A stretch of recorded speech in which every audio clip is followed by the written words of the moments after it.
All right, time for some BaltimoreHourly.com. Baltimore Thoughts by Adam Meister. Sorry if the top of my head is being cut off or if there's a weird glare.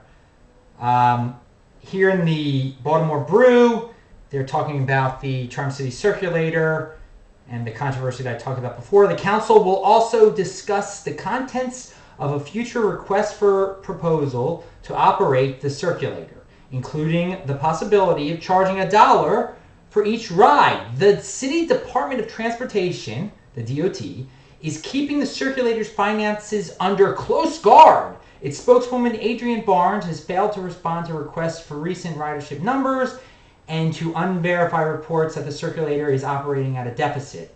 Historically, the service has been budgeted at $7 million a year. Okay, so we are paying for this service through various taxes, mostly parking taxes, but probably some other little things. Who knows? And this Adrienne Barnes and the Department of Transportation won't let us know the finances, won't let us know anything about what we are paying for. This is insanity. It's like we have to beg the government for the truth about what we are paying for.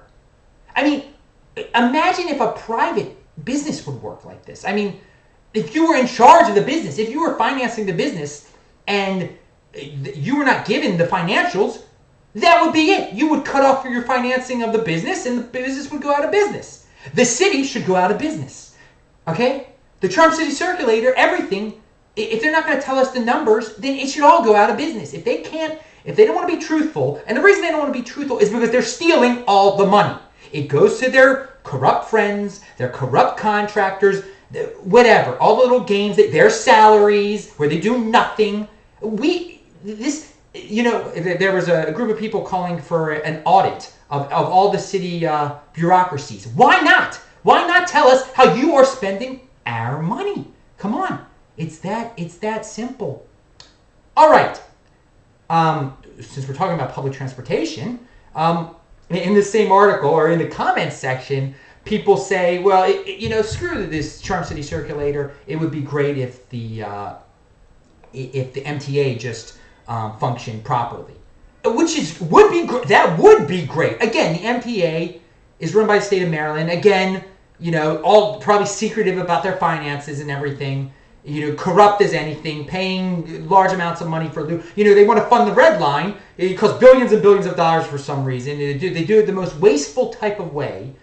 But they're like, why don't we, if we just had if we had a better public transportation system, we wouldn't have to worry about this free system that we have. And it's just absolutely hilarious because, again, I bring up Los Angeles, and you talk about Los Angeles public transportation system, and everyone's like, oh, it's horrible. Well, I have been on, the people who say that have never been on it before. In LA, where the car is like a godlike figure, their public transportation runs on time. It is clean. If people don't the riots don't happen. People don't go crazy. I mean, a few things will happen here and there, but it's just amazing how things are on time and just very efficient, and it gets you places where you want to go, and it gets you places fast. And this is Los Angeles of all places. And I'm sure they're just as they're corrupt there too. They're stealing money and everything. But the point is that our corrupt system is being destroyed by Los Angeles' corrupt system, which is supposedly horrible if you ask the people who live in Los Angeles. And, I'm not, probably, Stephanie Rawlings-Blake doesn't want me to reveal these little secrets here, but, in Los Angeles, it doesn't cost that much more to live in Los Angeles than in Baltimore. And the quality of life in Los Angeles is about 1 million times better than Baltimore. Not 1 million, but you'll get my drift if you actually visit out there, which, most people in Baltimore never even leave Baltimore, which is very sad and unfortunate, actually. But again, I've just gone off on a tangent.